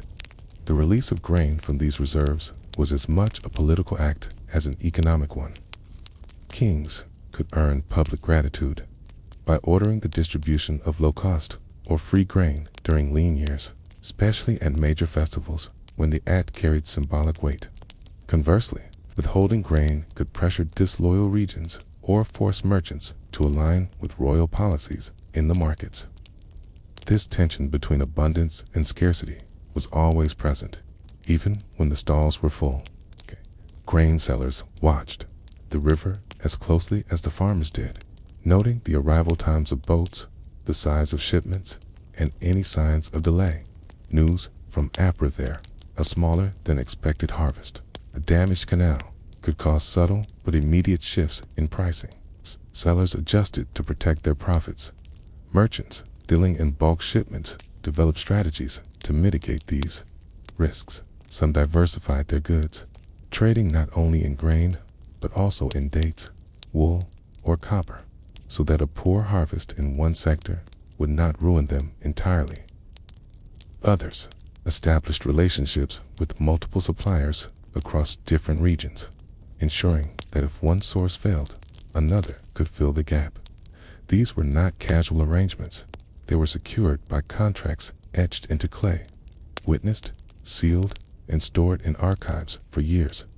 For ordinary citizens, however, the fluctuations in grain supply were more a matter of survival than strategy. A sudden price increase could force families to cut back on food, relying more heavily on dates, legumes, or beer made from lower quality barley. In the poorest quarters, shortages could trigger unrest. Kings and governors were keenly aware of this, knowing that the health of their reign often depended as much on steady grain prices as on military victories. Thus, the flow of grain along the Euphrates was more than a matter of commerce. It was a matter of stability. When it moved smoothly, Babylon's markets hummed with life, and the empire projected strength. When it faltered, the fragility of that strength became clear, and in the later years of the Neo-Babylonian Empire, there would come a moment when this flow was disrupted, not by nature's whims, but by a calculated move from an empire rising in the east. In 539 BCE, the familiar rhythm of grain boats arriving in Babylon began to change. The disruption did not happen all at once. It began subtly, almost imperceptibly, as delays upriver turned from days into weeks. Merchants who had grown accustomed to the predictable arrival of shipments noticed gaps in the market. Prices in the grain stalls edged upward, and conversations among dock workers grew tense. Upstream, the Persian forces under Cyrus the Great were advancing through Mesopotamia with remarkable speed. Their campaign was not only military but logistical. They understood that the control of food was the control of cities.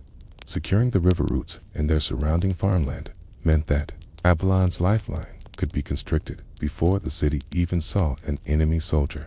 It is possible that some of this restriction came from alliances made with upstream territories, whose leaders agreed to divert shipments away from Babylon in exchange for favorable treatment under Persian rule. Other disruptions may have been purely tactical military patrols along the riverbanks to discourage Babylonian boats or the temporary seizure of canal control points. Whatever the exact methods, the result was that the flow of grain to Babylon slowed inside the city. The effects were felt unevenly. The wealthy could afford to buy grain at inflated prices, sometimes even importing small quantities themselves by hiring private crews to make risky upstream trips. For poorer citizens, the rising costs strained daily life. Beer, a staple drink made from barley, became more expensive. Bread portions in the cheapest stalls grew smaller. In the outer districts, people began substituting dates, legumes, and whatever fish could be caught from the river. The temple granaries were the city's reserve, and the priests of Marduk understood that opening them too early could deplete stocks before the crisis reached its peak. This meant that for weeks, the markets operated in a state of tension, full enough to avoid panic, but tight enough for everyone to feel the pinch. Scribes recorded the situation meticulously, noting incoming shipments, current reserves, the rate of daily consumption. These records were meant to guide decisions, but they also served as a reminder of how dependent the city had become on on the steady pulse of the river trade. Merchants, who once thrived on predictable patterns, now faced hard choices. Some sold their grain slowly, keeping part of their stock hidden to sell later at higher prices. Others took risks, sending caravans overland to bypass the disrupted river routes. This was slower and more expensive, but for certain goods, like fine wheat from northern regions, it kept their businesses alive. Meanwhile, political calculations were taking shape. Belshazzar, ruling as regent while his father Nabonidus remained in Tema, had to balance the needs of the population with the defense of the city. Releasing too much grain from reserves could encourage hoarding, but withholding it for too long risked unrest. Every decision was weighed, not only in terms of economics, but also in terms of loyalty, the support of merchants, temple officials, and ordinary citizens was crucial in the uncertain months ahead. The Euphrates itself, flowing steadily through the city, was a constant reminder of both abundance and vulnerability. Its waters still shimmered under the sun, carrying boats of fishers and small traders, but the great barges of grain were fewer now.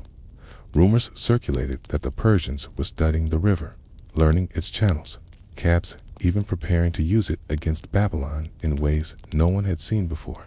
By early autumn of that year, the grain markets were no longer just a place of trade. They were a place where people gauged the city's future. Every arrival of a cargo boat was met with a small crowd, eager to see how much food it carried. Prices could shift within a single day, rising with bad news and falling briefly when a large shipment made it through. The disruption of the grain trade was not yet a famine, but it was enough to unsettle the confidence that Babylon's size and resources would keep it safe. And in hindsight, it was the prelude to something greater. The moment when the Persians would not just slow the river's cargo, but reshape its flow entirely to breach the city's defenses. For the people walking the markets in those final months, the signs were there, but in the hum of bargaining and the clatter of grain being poured into baskets, it was easy to believe that Babylon's abundance could last just a little longer. Asterisk, long before telescopes or star charts printed on paper, the Babylonians were mapping the heavens in clay. To them, the night sky was not merely a backdrop for the city's life. It was a living text filled with signs that could foretell the fate of kings, crops, and cities. In Babylon, astronomy and astrology were not separate pursuits. They were one and the same, woven into the daily rhythm of governance and religion. The flat plains of Mesopotamia gave the Babylonians uninterrupted view of the horizon in every direction. On clear nights, the stars rose and set with a regularity that invited careful observation. From the tops of ziggurats, where the air was cooler and the noise of the streets faded, court astronomers, often called Kupser, Intma, Anu, Inlay, scribes of the Great Omen series, would stand through the night, noting the positions of planets, the phases of the moon, and the sudden appearance of comets or meteors. Their work was methodical. Using sighting rods and measuring cords, they tracked celestial movements against known markers on the horizon. Each observation was inscribed onto a clay tablet, often with astonishing precision. Over centuries, these records formed one of the world's first continuous astronomical archives. Some tablets from Babylon list lunar eclipses going back hundreds of years, with details on the date, time, even the direction of the moon's shadow. But this was not a purely scientific endeavor. To the Babylonians, the movements of the heavens were messages from the gods. The moon was linked to Sign, the sun to Shamash, and the bright planet Venus to Ishtar. If the moon was obscured during its rise, or if Venus appeared unusually bright, these were not just curiosities. They were warnings or blessings. Depending on the context, the most influential compilation of these interpretations was the Entemy, Anu Enlil, a series of over 70 tablets containing thousands of omens. Each omen followed a simple structure. If X is observed in the sky, then Y will happen on Earth. For example, if an eclipse occurs on the 14th day of the month and its shadow is to the west, the king will be safe. The land will prosper. Or, conversely, if Venus disappears in the month of Simoon, there will be famine in the land. These predictions were not left to private speculation. Court astronomers delivered regular reports to the king, often couched in cautious language. If the signs were unfavorable, the king might take ritual precautions, making offerings, postponing decisions, or even installing a temporary substitute king to absorb the predicted misfortune before being quietly removed. The observation of the sky was not limited to the palace. Temples across the city kept their own watch. Traveling traders often carried news of unusual celestial events from other regions. The Babylonians believed that omens had power across the known world, but that their meaning could vary depending on where they were observed. An eclipse over Assyria might foretell trouble for Assyria's king, but over Babylon it might signal something entirely different. The public had a more casual relationship with the sky's messages. While they might not read the stars with the same rigor as the court scribes, they were aware of major events: the blood-red moon of a lunar eclipse, the sudden flare of a comet, the rare alignment of planets. These events were often discussed in the markets and at the city gates, blending genuine astronomical observation with rumor and superstition. The line between astronomy and record-keeping was as important as the line between astronomy and religion. Babylonian scribes were among the first to predict lunar eclipses based on past cycles, an achievement that required generations of uninterrupted data. Yet, even this scientific breakthrough was framed in religious terms. The ability to foresee an eclipse was seen as a deeper understanding of the gods' plans, not as a human mastery of nature. And so, on the high platforms of Babylon's ziggurats, night after night, the city's watchers traced the paths of stars and planets, turning each movement into a line of cuneiform. For them, the sky was not infinite. It was a chart, a message board, a shifting ledger of divine intention. But what happened when the signs turned dark, when the sky itself seemed to foretell the city's end? In Babylon, a dark omen in the sky was never taken lightly. Even if the streets below remained full of merchants and the river still glittered with boats, the royal court could be thrown into quiet urgency by a single night's observation.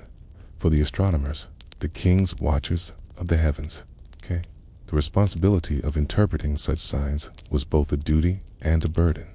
The process began with observation, but it was the interpretation that carried political weight. Quintet. Lunar eclipse, for example, might be logged with exact timing and direction. Yet, alongside these measurements, the astronomers would write its meaning according to the ancient omen lists. The text might say, if the moon is eclipsed on the 15th day, its shadow lies in the west, the king's enemy will prevail in battle. These words could not be ignored. They became part of the city's official record and could influence decisions at the highest level. Kings had several ways to respond. One was to perform Namburbi rituals, ceremonies intended to nullify or deflect the omen's effects. This could involve days of offerings at temples, the burning of incense, and the recitation of specific prayers.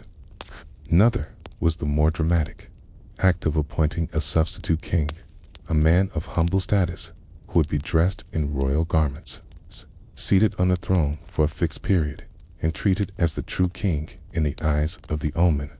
When the allotted time passed, the substitute would be removed, sometimes through exile, sometimes through execution, and the real king would return to his place. The danger symbolically transferred. These measures might sound extreme, but in the worldview of Babylon, the fate of the king and the fate of the city were intertwined. An omen against the ruler was an omen against Babylon itself. Protecting the monarch, even through symbolic substitution, was seen as protecting the very structure of the world. The temples played a central role in managing such responses. Each major deity had its own priests, and these priests worked closely with the astronomers. The great temple of Marduk, the Asagila, received reports of celestial events, and its officials might recommend specific offerings or public ceremonies to reassure the population. In some cases, processions were held, carrying statues of the gods through the streets to demonstrate divine favor. The sight of these processions, combined with the sound of drums and the smell of incense, could have a powerful calming effect on a city uneasy from talk of bad omens. Not all omens, however, were unwelcome. The sudden appearance of Venus before dawn could be interpreted as a sign of victory, particularly if it occurred in a month associated with military campaigns. Such readings could embolden the king to launch an offensive, confident that the gods had given their blessing. Favorable omens were sometimes announced publicly, used to rally morale and encourage unity in times of political tension. In the markets and taverns, celestial events were discussed with a mixture of awe and practicality. A merchant might take an eclipse as a warning to postpone a long caravan journey, while a farmer might delay planting until after a predicted favorable alignment of planets. These practices were not superstition in the casual sense. They were grounded in traditions passed down over generations, traditions reinforced by the authority of temple astronomers. Babylon's record-keeping made its omen system unusually sophisticated. By comparing new events with centuries of past data, astronomers could identify patterns. They understood, for instance, that lunar eclipses occurred in cycles, and that certain appearances of planets could be expected at predictable intervals. This gave them a confidence that their interpretations were rooted in divine order, not random chance. Still, their knowledge had limits. A sky that brought an unfamiliar event, a comet unseen in living memory, or an unseasonal eclipse, could provoke genuine fear. In such cases, the omen lists might not offer a direct answer, forcing the astronomers to combine fragments from different entries or to seek guidance from older, rarely consulted tablets buried deep in the archives. The uncertainty of these moments could ripple outward, unsettling not only the court but the entire city. It is in such a context that we can imagine the last decades of Babylon's independence. Persian expansion was not unknown to the court. Reports arrived of cities falling to Cyrus the Great, of alliances forming in his favor. Against this backdrop, the appearance of a dark omen in the sky could take on new urgency. An eclipse was no longer just an eclipse. It was a message, perhaps a warning, that the gods themselves were shifting their favor. And when omens seemed to align with troubling news from the frontiers, the question hanging over Babylon was no longer abstract. Were the heavens recording the city's fate in advance? And if so, could the course be altered before the final sign appeared? Asterisk, if the Babylonians feared that the sky could speak of their downfall, the last years before the Persian conquest offered plenty for them to read into. In the archives of later Mesopotamian cities, there are omen tablets from this period, noting eclipses, planetary conjunctions, and unusual appearances of Mars, the planet often associated with war. Whether these were direct observations from Babylon itself or compiled from older records, they paint a picture of a time when the heavens seemed unusually active. Astronomers worked tirelessly to log every event.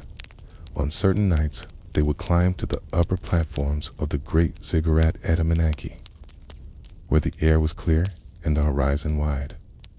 There, they used simple sighting tools to mark the rising points of stars against the horizon and to track the paths of the visible planets. The moon's phases were recorded with almost obsessive precision, not just the shape, but the exact moment of appearance and disappearance. These records were passed to temple scribes, who copied them onto official tablets for the royal archives. The king's advisors took these reports seriously. When an eclipse occurred, they wanted to know not just when and where it was visible, but also in which section of the zodiac it appeared. The Babylonians divided the sky into distinct regions, each linked to specific lands or cities. An eclipse in one part might be interpreted as bad fortune for Babylon's enemies. In another, it could be read as a warning for Babylon itself. The interpretation determined whether the court would respond with confidence or caution. In the final months before Babylon fell, it is likely that multiple omens were read as unfavorable, even if the city's leadership remained outwardly confident. The priests and astronomers must have recognized the dangerous alignment between signs in the heavens and events on the ground. Persian forces were consolidating control over the surrounding territories, and their reputation for swift, decisive victories was spreading. For those trained to see patterns between sky and earth, the message would have been clear. The time to act was running short, yet the Babylonian response remained rooted in ritual rather than radical change. In the temples, offerings were increased, and prayers were recited to avert misfortune. Special ceremonies may have been held in which statues of the gods were carried through the streets, symbolically purifying the city and reaffirming divine protection. Such acts were meant to reassure both the gods and the people, but they could not alter the political and military realities outside the walls, among the common people. The omens were discussed in simpler terms. A red moon might be taken as a sign to avoid travel or to settle debts before misfortune struck. A bright appearance of Venus could be seen as a rare moment of hope, a sign that perhaps the city's fortunes could yet turn. In taverns and marketplaces, these interpretations mixed freely with rumor, some claiming the Persians were already at the gates, others insisting the gods would never allow Babylon to fall. For the astronomers themselves, there was, perhaps, a quiet frustration. Their work was meant to give rulers forewarning, to allow time for preparation. But by the time the most ominous signs appeared, the course of events was already well underway. They could record and interpret, but they could not command armies, repair alliances, or change the river's flow. When the Persians finally entered Babylon, whether through lowered river levels or through the opening of gates by those within, it was without the prolonged siege that omens might have foretold in earlier times. The city's fall was swift, and in its swiftness lay a strange contradiction. The heavens may have offered warnings, but the earthly end came faster than the slow cycles of the sky. Still, the legacy of Babylonian astronomy endured. The detailed records of eclipses and planetary movements outlived the empire itself, carried forward by later cultures. In this way, the watchers of the sky succeeded in their deeper purpose, to preserve the knowledge that even the mightiest cities are part of a greater order, one that can be read in the unchanging patterns above. And it leaves us with a quiet reflection. If the heavens record every rise and fall, then perhaps the story of Babylon was written in the stars long before its first brick was laid. When Nabonidus came to the throne of Babylon in 556 BCE, it was under circumstances as unusual as the reign he would go on to lead. He was not the direct heir of Nebuchadnezzar II, nor was he a man deeply rooted in the powerful priesthood of Marduk, Babylon's chief god. Instead, he was a court official with military experience and strong religious convictions of his own, convictions that would soon set him apart from the long tradition of Babylonian kingship. The details of his rise remain partly in shadow. Ancient sources suggest that he came to power during a period of political instability. Nebuchadnezzar's successors had been short-lived, some ruling for only months. Court factions, rival noble families, and perhaps even discontent within. The priesthood created an atmosphere ripe for a decisive figure to take control. Nabonidus, whether through political maneuvering or the backing of powerful allies, emerged as that figure. From the start, his reign bore marks of difference. Most Babylonian kings tied their legitimacy to the god Marduk, whose great temple, the Isagilla, stood at the heart of the city.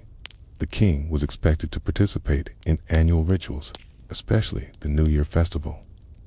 during which he would take the hand of Marduk's statue in a symbolic act affirming his divine right to rule. Nabonidus did not reject Marduk outright, but his personal devotion was directed toward another deity, the moon god Sin, worshipped in the northern city of Har.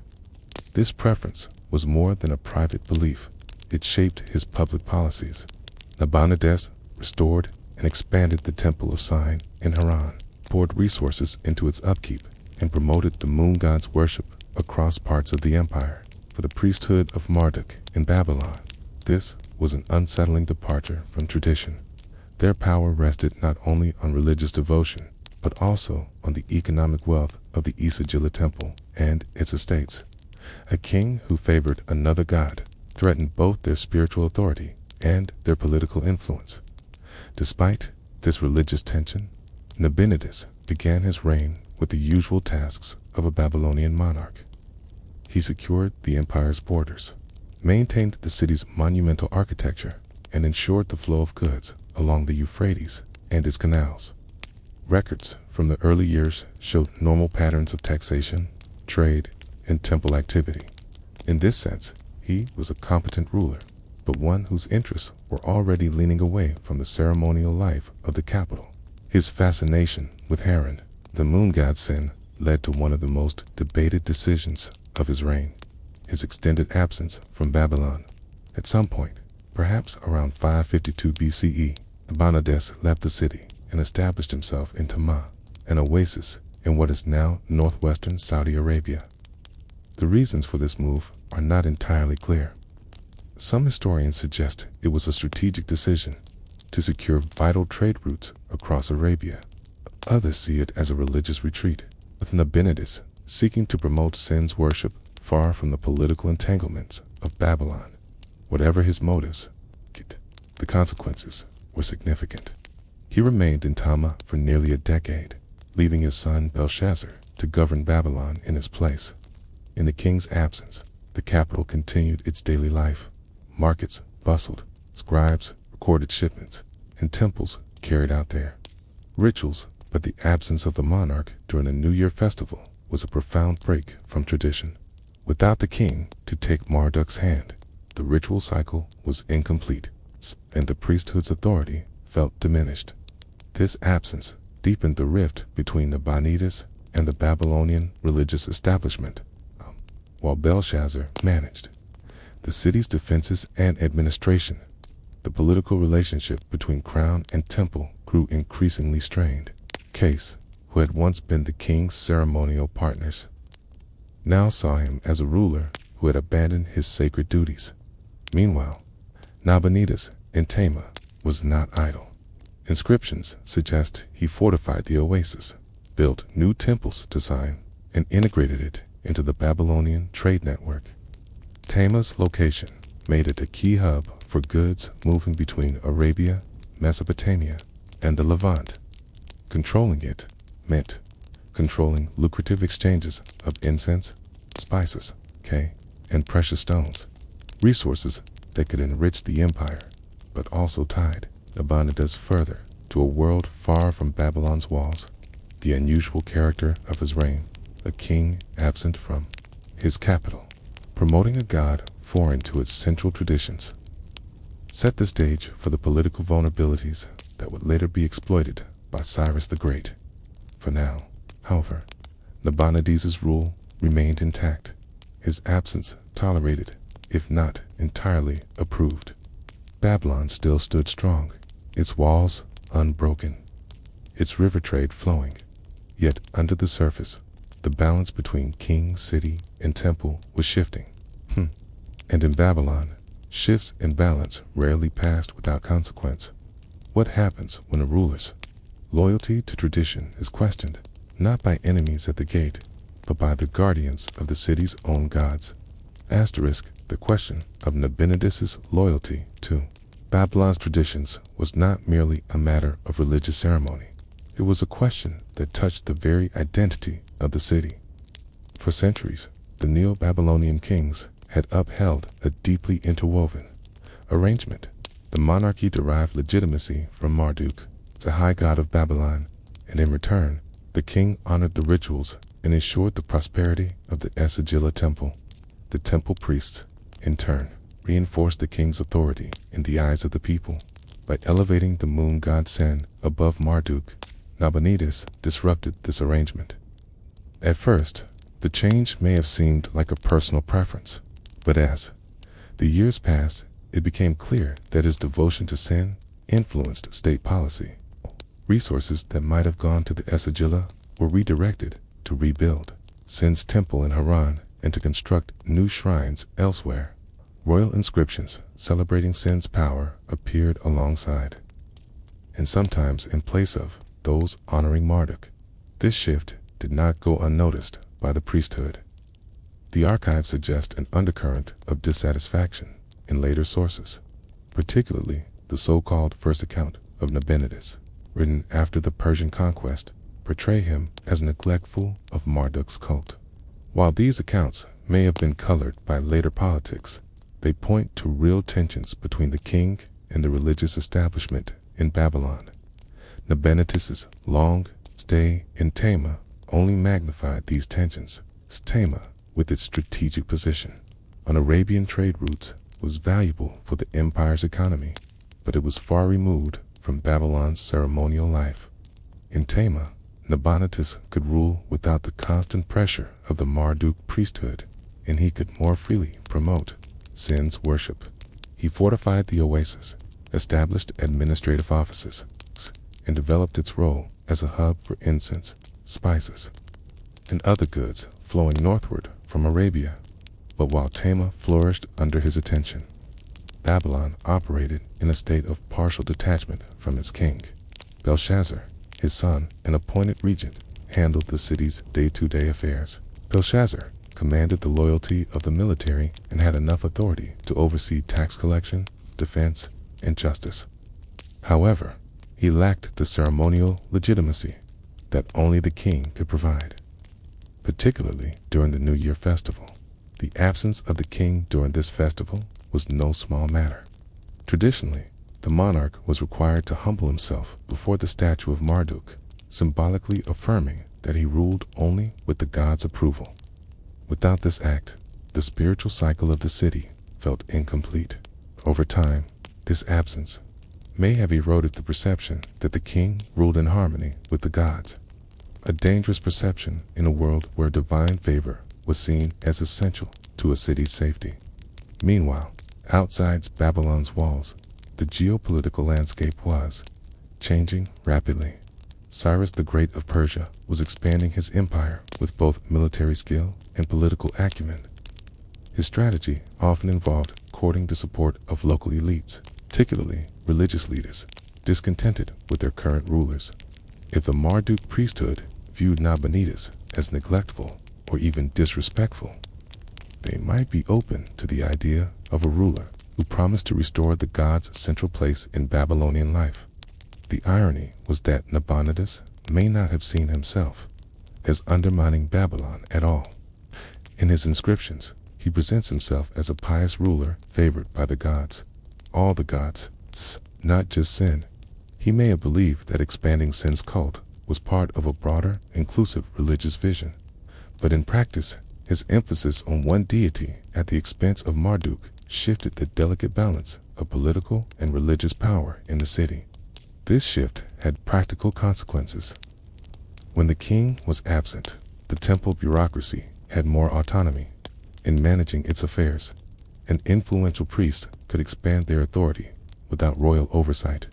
Over time, this could create a class of temple officials with their own political agendas that might not align with the king's. By the later years of his stay in Tama, Nabonidus faced the challenge of ruling a capital he had not seen in years.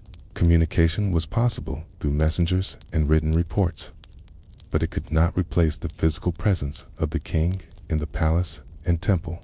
The further he was from Babylon, the more room there was for others to shape the city's politics, and the more opportunity for Cyrus to present himself as a preferable alternative. And so the question began to emerge among both common citizens and elites. Was Nabonidus still the king of Babylon in spirit, or Only a name?